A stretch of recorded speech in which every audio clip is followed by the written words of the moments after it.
Welcome back to a Fifth of Jack Gaming, where today we're going to have a little bit of fun opening up 3 packs of Dungeons & Dragons Forgotten Realms. We're going to have each one of these guys end up having a little challenge and see who wins. We got Mind Flayer, we got the Planeswalker, and then we got the Dragons. Let's see who comes out on top. We'll start off with the Planeswalker, because they always try running away, so I'm not going to go chasing after them. Well, we ended up getting a Ghoul. This gives us the stats of the creature itself, and it's something that we can end up running into any D&D campaign that we end up having. There's the fancy art for him. Very interesting. We got a Foily Swamp. I don't know if you noticed, but each land ends up having its own little story. So if you have all the lands and everything, you'll be able to get a quick little story out of it. Kind of a little bit hard to do when you open out with one pack, though. You got a fancy art of Hemlopar's Ruin Seeker. Costs us 1, a white, and a blue. It's a legendary creature. It's a human wizard that has a 2/3 body. Room abilities of dungeons you own trigger an additional time. That's right, you end up get to go diving into the dungeons and seeing what you end up finding. Alright. We have an Owl Bear. Costs us 2 green and 3. It's a bird bear. Has trample, has keen senses. When it enters the battlefield, we get to draw a card. Has a 4/4 body. Then we have a Hill Giant Herd Gorger. Costs us 4 and 2 green. It's for a giant. When Hill Giant enters the battlefield, we get to gain 3 life. Has a 7/3 body. We have to go Find a Path.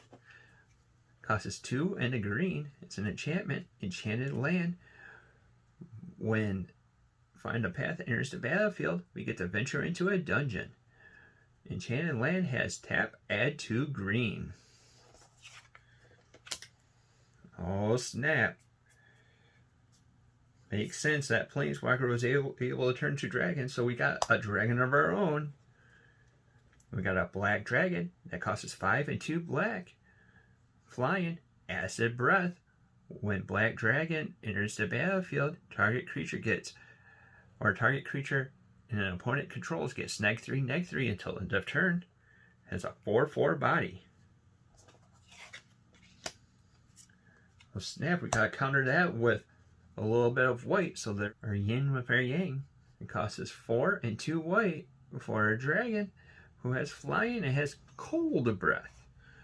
When it enters the battlefield, tap a target creature and an opponent controls. That creature doesn't untap during the controller's next untap step. Has a 4/4 body. We got the Dragon's Disciple. That costs us 1 and a white for a human monk. As it enters the battlefield, you may reveal a dragon card from your hand. If you do, or if you control a dragon, Dragon's Disciple enters the battlefield with a +1/+1 counter. Dragons you control have Ward 1. It's a 1/3 body.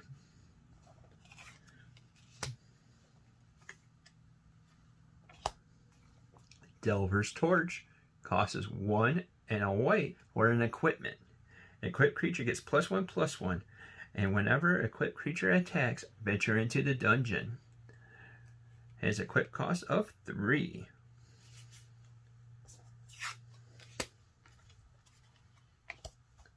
Alright, the Spicer Beast costs us 2 and a blue for a cat beast.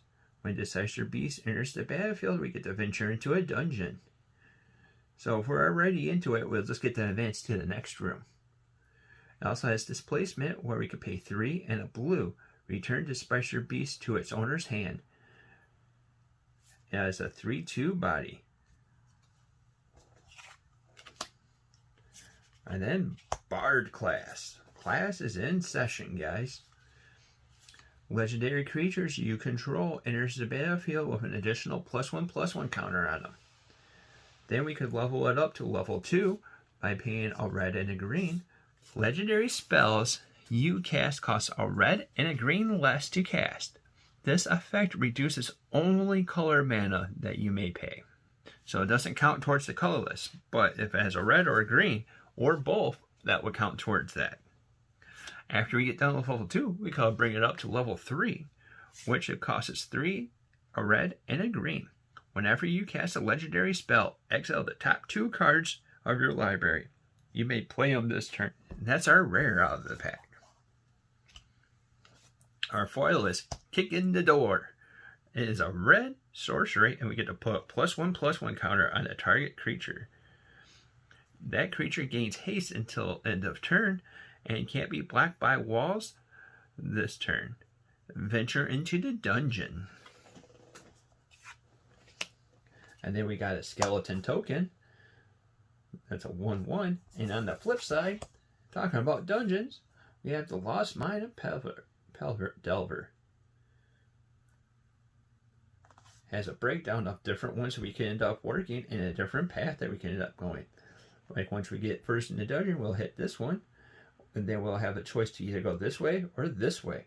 And then whichever one depicts the path that we can end up going down. Alright. As I say, a couple dragons out of the little Planeswalker deck. That's nothing bad. It's not too shabby. Well, let's see what the Mind Flayers bring to the table. Alright, looks like the Mind Flayer is starting right off with an art card. That's the art of the Den of the Bugbear by Joseph Voss. 60 out of 81. Alright, now let's dive in. We have a mountain, a brulette, costs us 3 and a green for a beast. At the beginning of your end step, if a creature died this turn, put a +1/+1 counter on him. Has a +1/+1. When I said him, I mean the brulette. The Clever Conjurer costs us 2 and a blue for a gnome wizard. Has a 3/2 body. It has Mage Hand. Tap, untap a target permanent not named Clever Conjurer. Activate this ability only as a sorcery.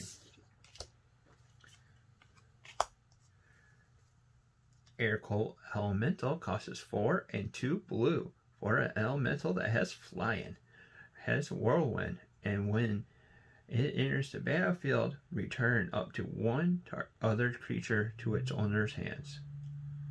One target creature to its owner's hands. Has a 2/5 body. We have a Realm Shield Frost Giant that costs us 3 and 2 blue for a giant warrior. Has Ward 3. It means it costs us 3 to be able to target it. Has a 4/5 body. Well, it costs us 3 for our opponents to target it. We could do some shenanigans on our own end with no problem. We have Temple of the Dragon Queen. It's a land, enters the battlefield. You may reveal a dragon card from your hand, and then this land will end up entering untapped if we end up doing that, or if we control a dragon as well. As it enters the battlefield, you get to choose a color. Tap, add a color of the chosen color. Talking about dragons, we have a green dragon that costs us 2 green and 4. Has flying and has poison breath. When it enters the battlefield until end of turn, whenever a creature an opponent controls is dealt damage, destroy it. Has a 4/4 body. What's going to be better than giving it a little bit of speed? Some boots of speed, that is. Costs us 1 red for an equipment. Equipped creature gets +1/+0 and has haste. Has an equip cost of 1.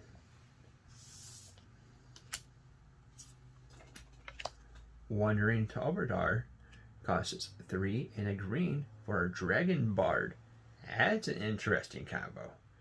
At the beginning of your end step, if you had a land enter the battlefield under your control this turn, venture into the dungeon.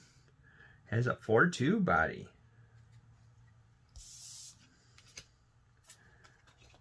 You have a Baleful Beholder that costs 2 black and 4 for a Beholder. And when it enters the battlefield, we get to choose one. We get an anti-magic cone where each opponent sacrifices an enchantment. A Fear Ray, creatures you control gain menace until end of turn with something that has a 6/5 body. Our rare is going to be the Circle of Dreams Druid, costs 3 green. It's an elf druid, has a 2/1 body, has tap, add a green for each creature you control. That's definitely an interesting card. That's a Gaea's Cradle on a creature. Definitely worth it. Our foil is Thieves' Tools, costs us 1 and a black. And it is an equipment. When it enters the battlefield, create a treasure token. Equipped creature can't block this turn as long as its power is 3 or less. The equip cost is 2. Well, that makes completely sense since we got a treasure token that came out of the pack. That is our last card out of this pack. Well, I think the Mind Flayer is taking the lead with this one because this card could be just bonkers. 1 mana for each creature that you control, or 1 green mana for each creature you control. I have to say that's pretty good. Final but not least is the dragons. They have a tough act to follow, so let's see what we open up. I think so far each pack ended up having a dragon in it of some sort. And we still continue because we got a turtle dragon, or a dragon turtle. There's the stats and everything that goes along with that. Holy, look at that strength. A modifier of +7. Woo, buddy. There's the art for the guy. He's a little monstrous. A Foily Mountain.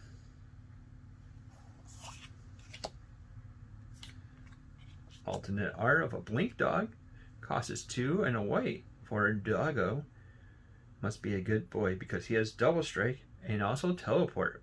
You pay 3 and a white and he phases out. Has a 1/1 tough power and toughness. Alright, we got a Horde Robber that costs 1 and a black for a Tiefling Rogue. Whenever it deals combat damage to a player, create a treasure token. Has a 1/3 body. We have a Hired Hex Mage who costs us 1 and a black for Elf Warlock. It's a 2/2 body. When it enters the battlefield, if mana spent from this was a treasure spent to cast it, you draw a card and you lose 1 life. We got a Mimic. That's right, make sure you always check those treasure chests.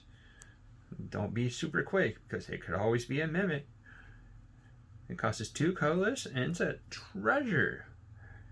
Tap it, sacrifice Mimic, add 1 mana of any color, or pay 2. Mimic becomes a shapeshifter artifact creature with a power and toughness of 3/3 until end of turn. Then we got Shurash's Death Whisperer. Costs 2, a black, and a green for a legendary creature that's a human elf warlock. Has a 1/3 power and toughness. Has Bewitching Whispers. So when it enters the battlefield, target creature blocks this turn if able. And it also has Whispers of the Grave at the beginning of your end step. If a creature card died this turn, you may pay 2 life. If you do, draw a card. Talking about a Warlock, there's a Warlock class. At the beginning of your end step, if a creature died this turn, each opponent loses 1 life. We can level that up to level 2, which costs 1 and a black. When it becomes level 2, we get to look at the top 3 cards of our library, put 1 of them into our hand, and the rest into our graveyard. And then the final level, level 3, we can end up leveling it up after we get done with 2. You can pay 1 black and 6. At the beginning of your end step, each opponent loses life equal to the life they have lost this turn.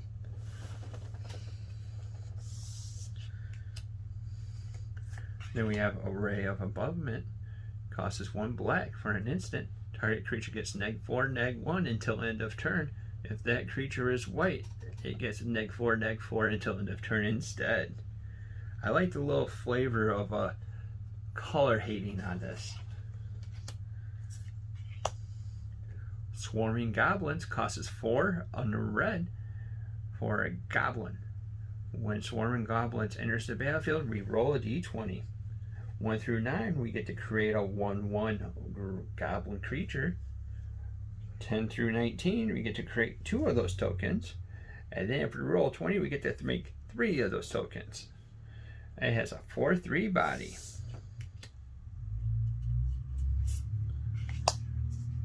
Gens of the Winds here costs us 3 and a blue for a genie. Flying, and when it enters the battlefield, we roll a d20. 1 through 9, scry 1. 10 through 19, scry 2. And then 20, scry 3. Has a 3/3 body. Scry means we get to look at the top card, and if we don't like it, we can end up putting it at the bottom. Or we can keep it up top. That's if we like it. And then we have Zorn as our rare. Costs us 2 and a red for an elemental that's a 3/2 body. If you would create 1 or more treasure tokens, instead create those tokens plus an additional treasure token. Zorn must really want those treasures. Our foil is a Lonesome Troll. Costs us 3 and 2 green for a troll. Pay 3 and a green. Roll a d20. Activate this only if he's in your graveyard. 1 through 9, he ends up going on top of our library. 10 through 19, he ends up going to our hand. And if we roll 20, he goes right back on the battlefield. Has a 6/2 body. And then we got a magical little game. Or magical mini game. This one is going definitely to the Mind Flayer. Because the Circle of Dreams Druid is a lot better card than most of these cards that we ended up getting. Big thing is that we get 1 green mana for each creature that we control. Imagine the possibilities. If you have a whole bunch of creatures out there, you get a whole bunch of mana into one big old beastie at the end. Well, that's the game plan at least. Which one do you think that went? Put it down in the comments down below. If you're liking the content that we're putting out, like, subscribe, and hit that little bell icon to be notified about any of our future content. Also, thank you for watching, and until next time, see you later.